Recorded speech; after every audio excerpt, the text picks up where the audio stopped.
Bonjour et bienvenue dans les coulisses de mon petit déjeuner. Je ne sais pas si vous êtes comme moi, mais personnellement, je ne peux pas commencer ma journée sans avaler une tartine de miel. Les bienfaits du miel sont connus depuis l'Antiquité. On a même retrouvé un papyrus vieux de 4500 ans qui atteste que déjà à cette époque, on s'en servait pour sucrer les aliments. Le miel peut être récolté à l'état naturel, dans des ruches sauvages, mais le plus souvent, il est bien sûr fabriqué par des abeilles domestiquées, dans des ruches artificielles. Pour en savoir plus, je vous propose aujourd'hui d'aller à la rencontre d'apiculteurs passionnés, qui vont tout nous dire sur le monde des abeilles, et sur la manière dont ces insectes s'organisent et fabriquent le miel. On retrouve tout de suite Ismaël qui est accompagné d'Evelyne, apicultrice au Monkogi, pour une plongée au cœur de la ruche.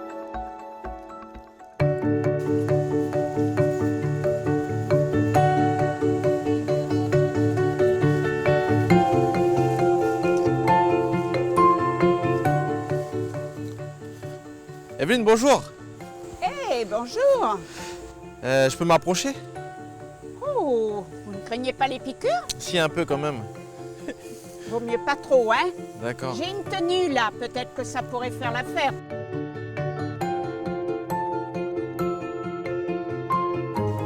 Ok, c'est bon comme ça? Voilà, là vous ne risquez plus rien. Voilà. Donc, si je suis venu te voir aujourd'hui, c'est pour savoir comment un peu une ruche elle s'organise en fait. Comment ça se passe à l'intérieur? Qu'est-ce qu'on y trouve? Alors, vous avez des milliers d'individus. Mhm. Hein? Vous avez une seule reine, ça c'est primordial. Et après, vous avez des ouvrières et des bourdons. Donc, tout le monde travaille ensemble. La reine, bien sûr, est reconnue pour ne pondre et n'avoir qu'à pondre. Les faux bourdons jouent leur rôle de mâle et les ouvrières ont différentes tâches. Alors, les premières tâches, bien sûr, c'est de s'occuper du couvain. Donc là, vous voyez toutes ces alvéoles avec une couleur bien particulière. Oui. Ça, c'est le couvain. Le couvain. Le couvain, c'est-à-dire toute la nurserie, comme on dit, toute la pouponnière où vivent les larves, les œufs tout d'abord, les larves, les nymphes et l'éclosion aura lieu ici.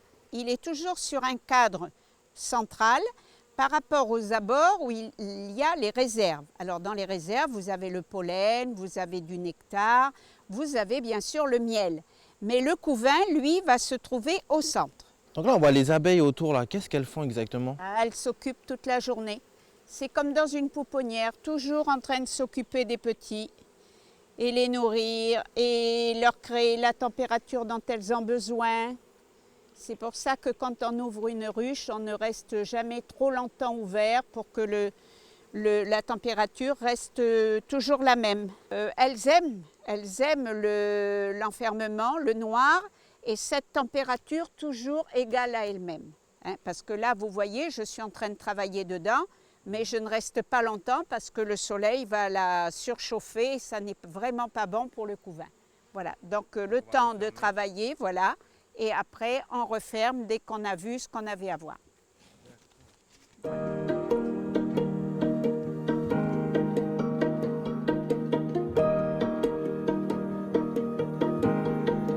Pour maintenir la ruche à une température d'environ 35 degrés, les abeilles vont battre frénétiquement des ailes pour ventiler l'air à l'intérieur de leur habitacle. Et ça fonctionne très bien. Vous l'avez vu, le couvain est installé sur un cadre comme celui-ci. Dans une ruche, il y en a environ une dizaine. Et les abeilles confectionnent donc le couvain dans le centre de la ruche, bien protégé du froid par les autres cadres remplis de miel. Quand il installe des nouveaux cadres dans une ruche, l'apiculteur y place en fait des rayons préfabriqués en cire, pour finir de construire les alvéoles qui accueilleront les œufs ou le miel. Les abeilles auront donc moins de cire à produire et ça c'est plutôt dans l'intérêt de l'apiculteur. Car pour faire de la cire, les abeilles mangent beaucoup de miel. Je vous propose maintenant de retrouver Ismaël et Evelyne qui va nous en dire plus sur le fonctionnement d'une ruche.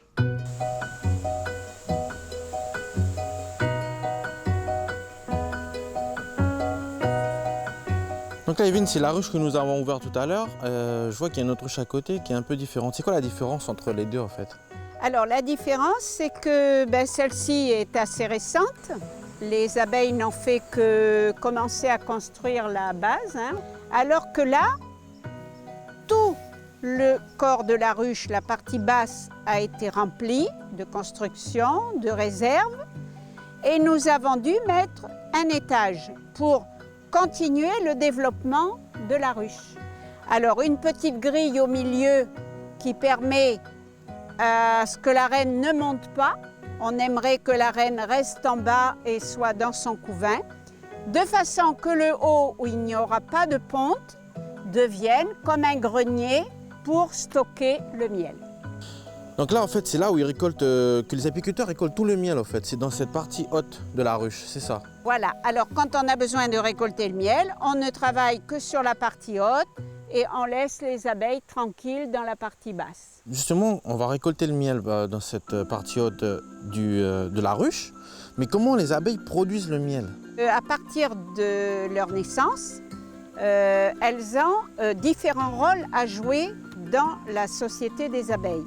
Donc elles vont tout d'abord rester à l'intérieur, elles vont être à s'occuper, à être nourricières, elles vont ventiler, elles vont nettoyer, elles vont aussi faire de la cire, fabriquer de la cire, puis ensuite devenir butineuses. Donc là, c'est la grande sortie pour aller à l'extérieur, rechercher les fleurs, revenir porter tout cela à la ruche, hein, le nectar, le pollen, etc. Et sur leur fin de vie, on le dit, elles sont souvent placées à l'avant pour être les gardiennes de l'entrée. Hein. D'accord, donc ça c'est en fin de vie. Et celles qu'on voit à l'extérieur, en fait, c'est ce qu'on appelle les butineuses. Les butineuses. Elles reviennent, elles sont allées. Alors là, il y a des éclaireuses aussi parmi elles. Celles qui sont le matin, partent très tôt à la recherche de repères où se trouvent les fleurs. Elles rapportent le message. Elles ont une façon de communiquer entre elles et les butineuses s'en vont sur le champ d'action. Pourquoi les ruches, vous les avez placées à cet endroit-là? Alors ça, c'est une bonne question. Les ruches vont de pair avec, par exemple, un verger. Lorsque vous avez des vergers, la ruche est bienfaitrice à côté parce que les abeilles vont aller butiner et vont vous doubler peut-être votre production de fruits. Hein. Elles vont féconder les fleurs pour en faire beaucoup de fruits. Donc c'est l'idéal d'avoir et le verger et le rucher à côté.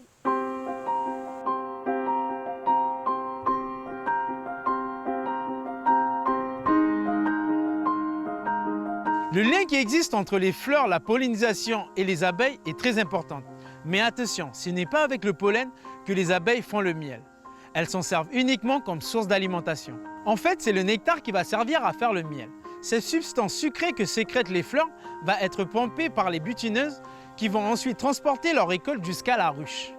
Les butineuses vont alors régurgiter le nectar et ce sont les magasinières qui vont le prendre en charge. Petit à petit, sous l'effet des enzymes contenues dans la salive des abeilles, le nectar va se transformer en miel. Il n'y aura plus qu'à ventiler tout ça avec les ailes pour faire évaporer l'excès d'eau et obtenir un miel qui se conserve bien. Production du miel, pollinisation, les abeilles jouent un rôle important dans la nature. Et même si cela nous semble évident, peut-être est-il bon de le rappeler. Vous savez, il y a un dicton qui dit que si on imaginait le scénario plus d'abeilles sur la planète, ça ne serait plus de fleurs fécondées, donc pas de fruits, pas de légumes, pas de forêts qui se reconstruisent, mais ça serait dramatique. Il nous resterait 4 ans à vivre. 4 ans. 4 ans à vivre, imaginez un petit peu. Je n'ose même pas imaginer. Il est temps que les gens prennent conscience de la protection de l'abeille. Je la mettrai en numéro 1. Il y a bien des choses à protéger, mais l'abeille, on l'oublie un petit peu parce que ce n'est qu'un petit insecte, malheureusement. Malheureusement.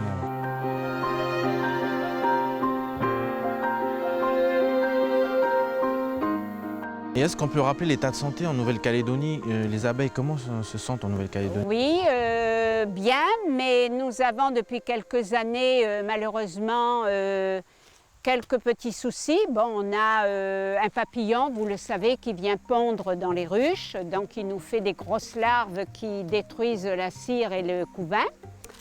Et nous avons maintenant des bactéries qui nous sont arrivées, on ne sait pas comment, mais qui commencent à gagner dans les ruchers. Et quand les bactéries s'installent, elles s'installent dans le couvain. Et là aussi, elles détruisent à la base le début d'une société d'abeilles. Et donc, la ruche se meurt. Mais je pense qu'en faisant chacun un effort, on nous demande d'être très vigilants, on nous demande une grande propreté dans nos ruches, les visiter très souvent pour détecter s'il y a un petit souci qui commence et vite prendre des mesures nécessaires.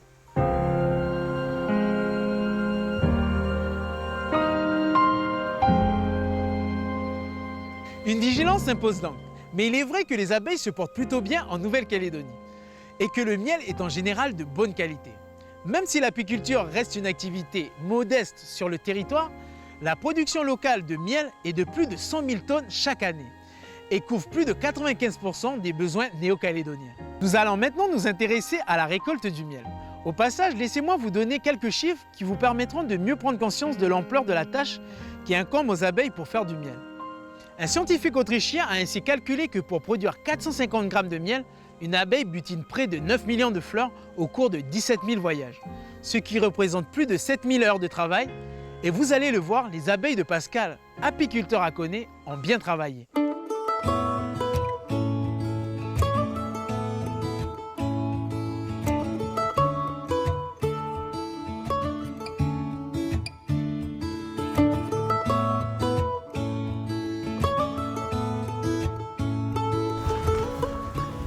Bonjour Pascal. Bonjour Noël. Ah. Dis-moi Pascal, là on est au milieu de tes ruches là? Oui, Où est-ce qu'on se trouve exactement? Pourquoi tu as posé tes ruches ici? ben, c'est le propriétaire du terrain qui a, comme il a un verger, D'accord. qui m'a demandé pour mettre des ruches pour ses arbres. Quoi. Et alors Pascal, combien possèdes-tu de ruches? À l'heure actuelle, j'en ai à peu près 80 ruches. J'ai différents ruchers, j'ai 7 ruchers à peu près à différents endroits. Quoi. D'accord, ils sont répartis un peu... Ouais. J'en ai sur les tribus de Noélie, j'en ai sur Bellevue, j'en ai sur Fombano, j'ai ici à Baco. Plusieurs endroits quoi, pour essayer d'avoir différents miels. Quoi. Donc Pascal, si je suis venu te voir aujourd'hui, c'est pour savoir à peu près quand est-ce que le miel peut être récolté en fait. Ben, le miel, il faut ouvrir la ruche déjà et puis regarder si le miel est bien operculé. Operculé? Oui, je vais te faire avoir un code. On peut regarder, oui. Ouais. Voilà. Donc là, qu'est-ce Il est qu'on peut tout operculé, observer? tu vois. Operculé, c'est-à-dire que... la cire là, qui est fermée. Quoi. qui est fermé. Voilà. Tu vois, normalement, quand tu tires le cadre et puis que c'est pas operculé comme en bas là, ça va, il n'y a pas de miel. Quoi, hein. Oui. Quand le cadre n'est pas operculé, non, il n'est pas bon, il a été récolté. Okay. Il y a encore un taux d'humidité et tout dedans. D'accord. Et là, on voit qu'elles s'excitent un peu là, les abeilles. Ouais. Ça leur fait pas de mal quand on prenne leur miel? Non, non. Eux, de toute façon, ils ont leur réserve en bas. Ils Nous, ont leur on réserve travaille en que bas. sur la hausse. D'accord, oui, c'est ça. La hausse de la ruche. Ça, c'est fait pour les récoltes. Ok, alors comment ça se passe la récolte? Est-ce que tu peux m'expliquer un peu comment ça se Je passe? viens voir mes ruches, voilà. Je regarde mes 4, ils sont operculés comme je t'ai dit. Et après, je récolte. Je récolte tous mes 4 qui sont dans la hausse. Je les mets dans une caisse qui est dans le fourgon. Oui. C'est des caisses de 10 cadres. Mais j'en laisse toujours un. Je récolte pas tout, je laisse toujours une petite réserve dans la hausse. Ah ouais, celle-là, elle est moins Tu vois? operculée. Là, elle est moins operculée. Donc après, c'est à toi ici les. C'est à toi de voir. Ouais, quoi. voilà. Tu vois, tu choisis tes cadres Choisis selon le.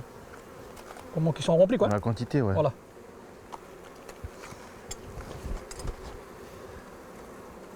Tu vois? Voilà. Ah ouais, on voit qu'il est Voilà. Tu vois, là, il est bien. bien rempli quand Ouais. même. Tu secoues.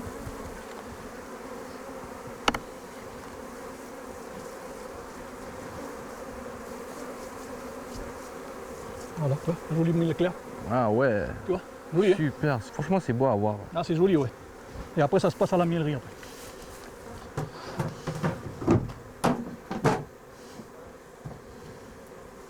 Cela fait 5 ans que Pascal est à 50. Mais comme la plupart des apiculteurs de Nouvelle-Calédonie, ce n'est pas son activité principale, même si cela lui prend beaucoup de temps. C'est son père, un homme qui s'est battu pour faire reconnaître la qualité du miel de Nouvelle-Calédonie, qui lui a tout appris et qui lui a cédé l'activité. Nous allons découvrir maintenant la miellerie de Pascal.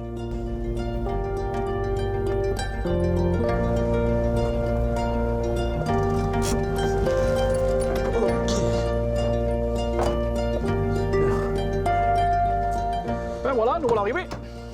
On va rentrer la caisse dans la miellerie, s'il te plaît. Je vais t'aider. Ok, s'il te plaît. C'est. Hop. Oh là, waouh. Ah ouais, Elle est il y a chargée pas là. moins de 50 kilos à peu près. 50 kilos. Ouais. Ah, c'est énorme. Ah oui. Ok, donc là, Pascal, je le pose Ouais, où? on va le poser au fond, s'il te plaît. Au Devant fond l'extracteur. Devant l'extracteur. Voilà. Ok, on pousse au fond, s'il te plaît. Ok, on pousse. Voilà. Du coup, Pascal, qu'est-ce qu'on fait de ces cadres maintenant? On va les passer on va les désoperculer avant de les mettre dans l'extracteur. Désoperculés? Ouais. D'accord. Tu peux m'en passer un, s'il te plaît? Oui. Tu vas voir comment que... Ok, alors, comme ça.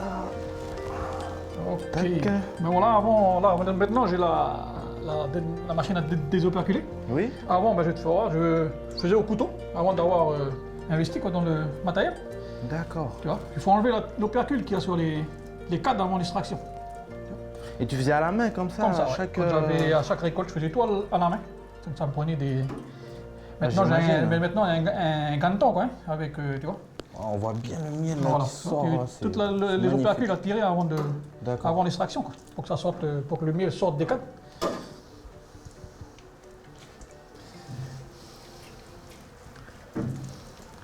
Voilà. Et là, dans un cadre comme ça, il y a en quantité de miel. Là, à peu près, il y a 2 kg de miel. 2 kilos de miel. Ouais, 2 kg. Et du coup, dans une ruche, tu as 10 cadres. 10 cadres, 20 kg à peu près. Une ruche me donne à peu près 20 kg de miel. D'accord. Ok, du coup, on voit le miel qui coule là. Qu'est-ce qu'on fait là? Là, après Pascal l'avoir désoperculé, on va le passer dans l'extracteur. L'extracteur, c'est Ouais, ça et l'extracteur? Voilà. On va le D'accord. mettre dedans.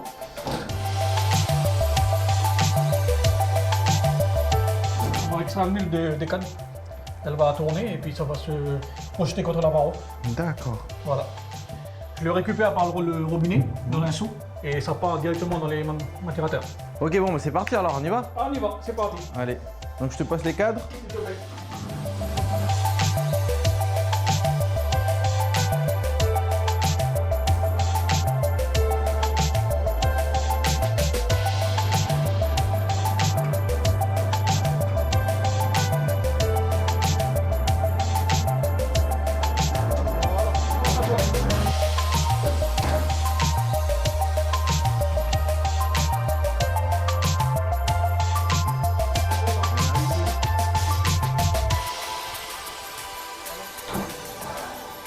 Voilà, extraction finie. On va retirer les cadres Je les remets et là, les remettre dans la caisse, s'il te plaît. dans la caisse. Ouais. Je sens qu'ils sont bien légers là. Ah ouais, là, ils sont bien, toi. Il n'y a plus de miel. Plus du tout de miel. Tout extrait. 100% de ce cadre est parti dans le... Là, après, moi, Extracteur.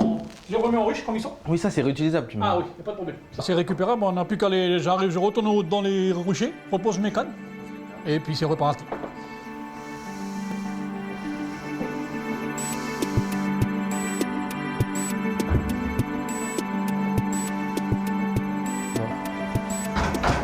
Et donc, Du coup là, le seau il est bien rempli là. ouais, là, voilà, on va le vider, on va le faire. Ouais, on va le vider. On va le vider dans le maturateur. Du coup dans le maturateur, Ouais. ok d'accord. Ouais, il a l'air bien lourd hein. Ah oui, là, il y a 20 kg de miel.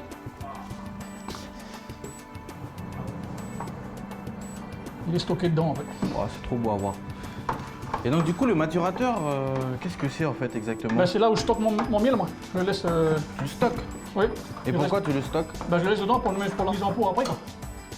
D'accord. Après, voilà, je le mets en pot. Et Parce puis- que tu peux pas le mettre en pot directement Non, dès non, la sortie. non, non. Je suis obligé de le laisser au moins 2 jours. Et pourquoi donc en fait?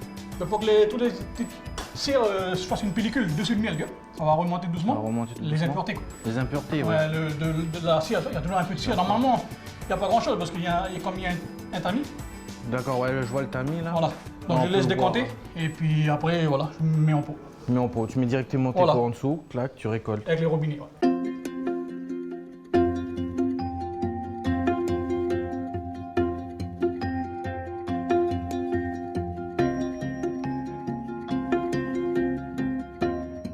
J'ai fait du miel de forêt, comme ça au pied de la forêt. Là, j'ai du miel de montagne sur Bellevue. Voilà. Et là, c'est du miel toute fleur. Miel toute fleur. Fombano au village, tu vois. J'ai des Ok. ruches sur le village. Donc c'est pour ça qu'en fait on a des couleurs différentes de miel.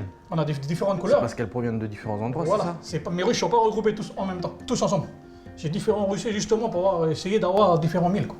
c'est ça? Et du coup, pour toi, c'est quoi ton miel préféré parmi Ah, ces on m'a miels déjà là? posé la question. C'est tout mon miel, tout est bon. C'est vrai qu'après, tu as toujours un petit goût qui diffère, mais bon, pour moi, il n'y a pas de différence, quoi. On peut goûter? Vas-y, c'est le mien qu'on a récolté ce matin. Le miel qu'on a récolté ce Ouais, les gâteaux. c'est trop beau. C'est vrai que c'est bon avec la cire. Il sort direct de la ruche là. Là c'est directement de la ruche. Oh, il est trop bon. Le miel n'est pas que bon au goût, il peut être aussi bon pour notre santé. Savez-vous par exemple qu'au Moyen-Âge, on utilisait le miel dans la conception des pansements? Aujourd'hui, dans certains hôpitaux, on redécouvre les vertus détergentes et antiseptiques du miel. Et cela donne de très bons résultats. La cicatrisation d'une plaie traitée avec du miel est par exemple 2 fois plus rapide qu'avec un pansement gras.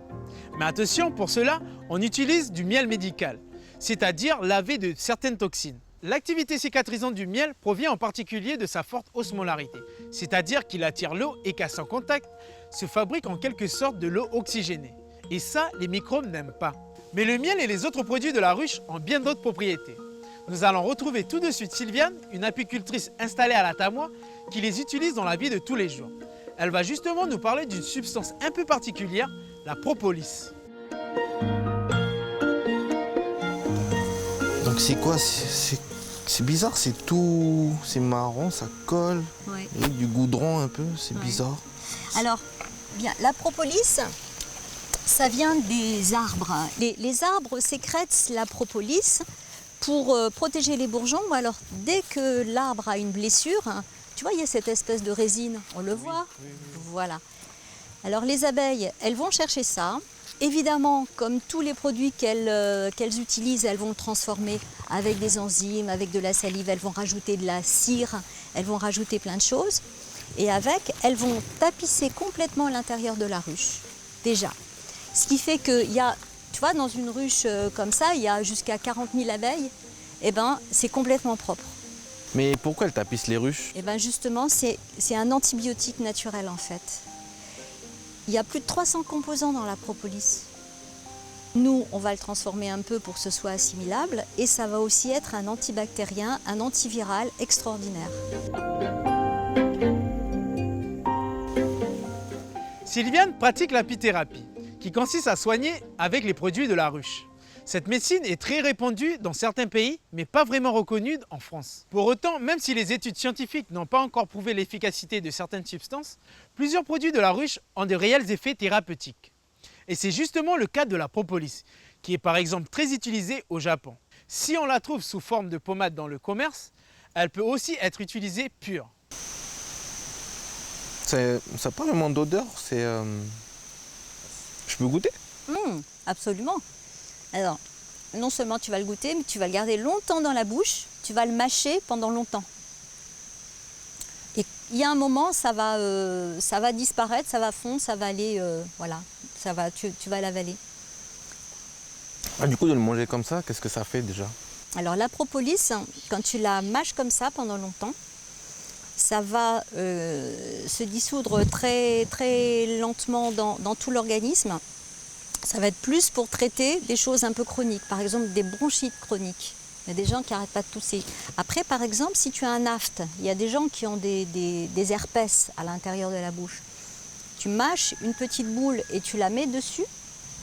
D'abord, tu as plus mal, donc c'est déjà un avantage. Et au lieu de durer 15 jours où ça fait très mal, tu peux garder, je sais pas, 48 heures, collé comme ça. Tu parles, tu manges, tu vis ta vie, mais tu as la propolis collée sur l'herpès et ça va non seulement calmer, mais ça va soigner, ça va l'empêcher de se développer, ça va soigner. L'herpès, c'est un virus, il n'y a rien qui soigne, ça soigne. Sylviane est une apicultrice passionnée par l'apithérapie.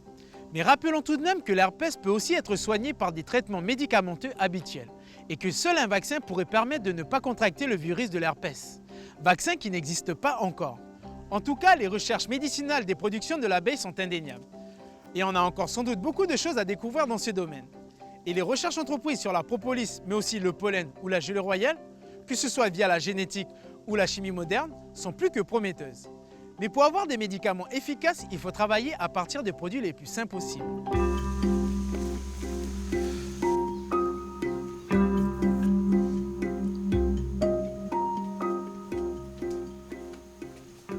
Pour toi, Sylviane, quel est le meilleur moyen d'obtenir des bons produits de la ruche?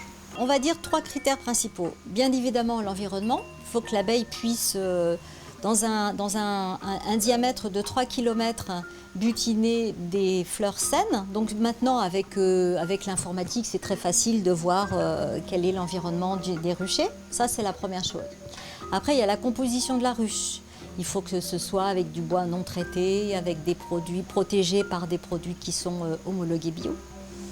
Et la troisième chose, c'est le comportement de l'apiculteur par rapport aux abeilles, à savoir la respecter, lui laisser du miel et non pas tout lui prendre et lui donner du sucre à la place. Voilà, c'est ne pas, bien sûr, pas d'antibiotiques, pas de médicaments, pas de ces choses-là. Ce sont les critères principaux. Et là, on a des produits qui sont top. Et c'est vrai que pour faire de l'apithérapie, le principal, bien évidemment, c'est d'avoir des produits sains. Et ça, c'est tous les jours. Hein. Il ne faut pas utiliser seulement les produits de la ruche pour se soigner. Il faut le consommer tous les jours. Du miel à la place du sucre, déjà. Et par exemple, t'as pas soif, là, après toute cette grande discussion? On se voit un petit coup? Allez. Regarde. C'est assez simple, hein. Donc ça. Un jus de citron, du miel, de l'eau. Bien meilleur que les sirops qui sont pleins de sucre et de colorants. Ça te désaltère, ça te nourrit et en plus ça va t'aider entre le citron et le miel ça va aider ton corps à se défendre. Ok, mais en tout cas, Sylviane, merci pour cette petite séance thérapeutique et on se dit à bientôt. À bientôt. Merci.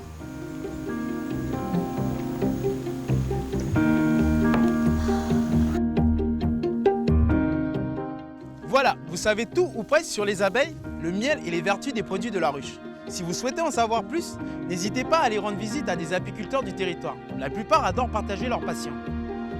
Allez, santé et à très vite pour un nouveau magazine des coulisses de la science.